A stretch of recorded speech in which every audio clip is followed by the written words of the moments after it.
আজ আমরা বানাবো কুঁদরি আলু পোস্ত। চলুন তাহলে রেসিপিটা শুরু করা যাক। যা গরম পড়েছে, পোস্ত ছাড়া আর কোনো কথা হতেই পারে না। চলুন তাহলে রেসিপিটা শুরু করি। তার আগে চ্যানেলটাকে সাবস্ক্রাইব করে নেবেন আর পাশে থাকা বেল আইকনটা প্রেস করে নোটিফিকেশনটা অন করে নেবেন, যাতে নতুন ভিডিও ছাড়লে আপনারা দেখতে পান। চলুন তাহলে কী কী লাগছে দেখে নিই। এখানে কুঁদরি আর আলুটাকে বড় বড় করে কেটে রেখেছি লম্বা লম্বা করে, আর একটা পেঁয়াজ কুচি করে নিয়েছি। এখানে 5 টেবিল স্পুনের মতো পোস্ত বেটে রেখেছি, সাথে একটা কাঁচা লঙ্কা। প্রথমে কড়াইতে সর্ষের তেল দিয়ে আলুগুলো দিয়ে দেবো। আলুগুলো দিয়ে পরিমাণ মতো হলুদ দিয়ে সামান্য নুন দিয়ে বেশ কিছুক্ষণের জন্য ভালো করে লাল লাল করে ভেজে তুলে নেব। এর মাঝে আপনারা চ্যানেলটা সাবস্ক্রাইব করে নেবেন।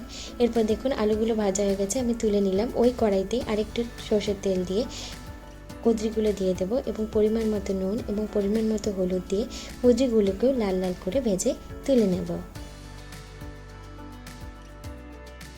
দেখুন কুঁদরিটা ভালো করে ভাজা হয়ে গেছে, কুঁদরিটাকে আমি তুলে নিলাম। এরপর ওই কড়াইতেই সর্ষের তেলটা দিয়ে দেব, দিয়ে আগে থেকে যে পেঁয়াজটা কেটে রেখেছিলাম পেঁয়াজটা দিয়ে দেব, সাথে লঙ্কাটাও দিয়ে দেব। ঝালটা আপনারা আপনাদের পরিমাণ মতো দেবেন।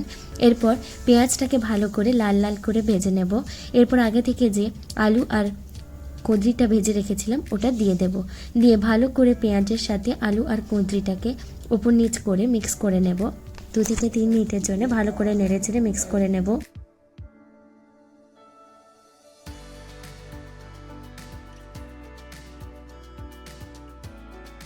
ভালো করে মিক্স হয়ে যাওয়ার পর পরিমাণ মতো নুন এবং পরিমাণ মতো হলুদ দিয়ে আরও কিছুক্ষণের জন্য একটু উল্টে পাল্টে নিয়ে এতে পরিমাণ মতো জল দিয়ে দেব। এখানে আমি 1.5 কাপের মতো জল দিয়েছি, দিয়ে ভালো করে মিক্স করে নিয়ে ঢাকনা দিয়ে 7 থেকে 8 মিনিটের জন্য মিডিয়াম ফ্লেমে এটাকে ফুটতে দেব।